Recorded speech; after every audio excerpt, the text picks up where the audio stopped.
I've been watching professional NBA basketball for several decades now, and I can say beyond a shadow of a doubt that Victor Wembanyama is quickly becoming one of the most interesting and fascinating players that I've ever witnessed. He's a 7'5" player with an even longer wingspan, and what makes him so special and so remarkable is his incredible speed and quickness in combination with his size. It makes him this jaw-dropping freak of nature like we've never seen before. Sure, we have seen skilled basketball players like Kareem Abdul-Jabbar, Yao Ming, and Ralph Sampson, guys who are well above 7 feet tall.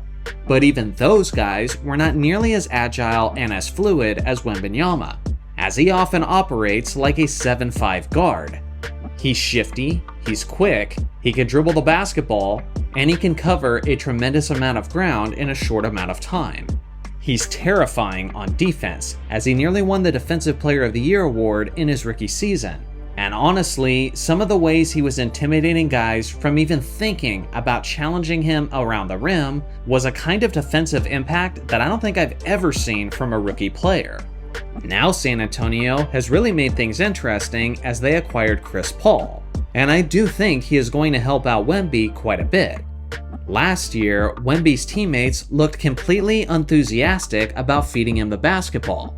San Antonio fans can chime in on this because I'm not sure if that was just low IQ, jealousy, or some sort of unspoken beef, but we all saw it. Now, he'll have one of the greatest passers in the history of the game, who's getting ready to start feeding him the basketball. And yes, Chris Paul is 39 years old. And yes, his previous season in Golden State wasn't anything to brag about. But consider this. Despite the fact that CP3 only started in 18 of the 58 games he played last year, and despite the fact that he played his fewest minutes of his career while acclimating to a new system, he still averaged nearly 7 assists per game. As a starter in San Antonio with a generational big man on his side, I genuinely think this has the makings of a terrifying 1-2 punch. Historically, if you look at some of the big men that Chris Paul has played with, they often had the best seasons of their career when they had him to feed them the basketball. But now let's refocus on Wemby. The greatest big men in the history of the game almost always took a leap forward in the second year of their career. Just look at guys like Shaq, Wilt Chamberlain, and Kareem Abdul-Jabbar.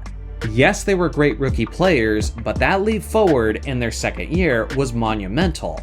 I do believe Wemby's minutes should increase this upcoming season. And if we look back at his rookie year, Coach Popovich was increasing his minutes as the season went along. If Chris Paul is the floor general and San Antonio makes a big leap forward to the point that maybe they're even in playoff contention, then there will be plenty of reasons to give Wemby much more minutes.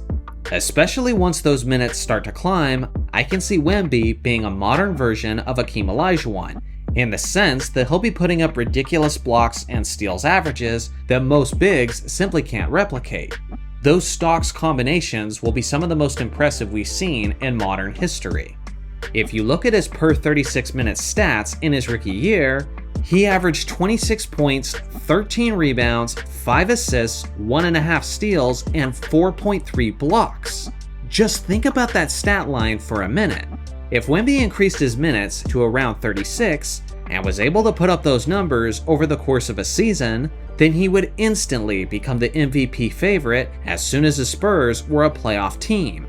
We're talking about a guy putting up prime Giannis numbers on offense, while putting up prime Hakeem Olajuwon numbers on defense. And again, this was just his per 36 minute stats from his rookie season.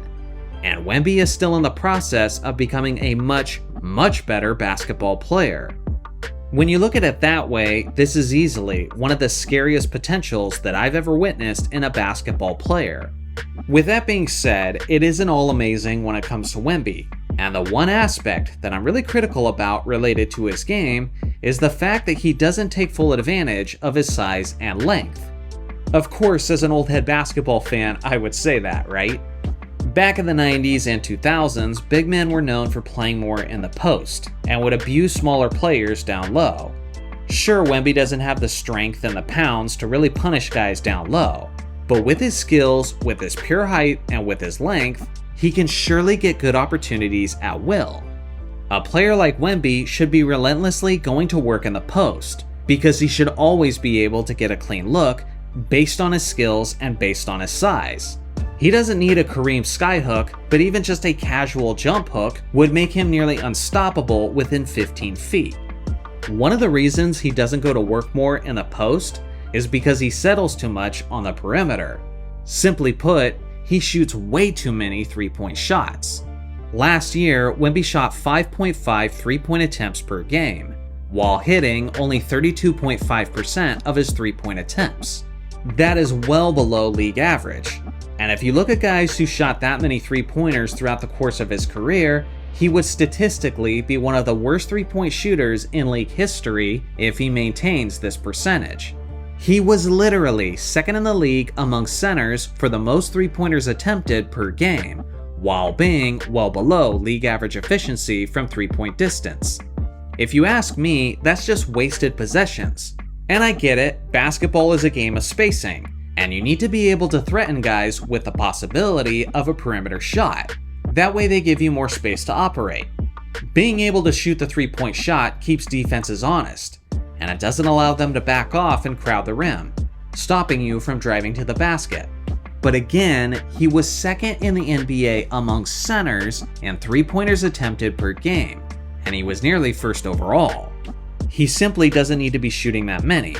Sure, it does look good on social media when a 7'5" alien is hitting step-back three-pointers, but social media clips isn't what wins basketball games, but quality shot selection will.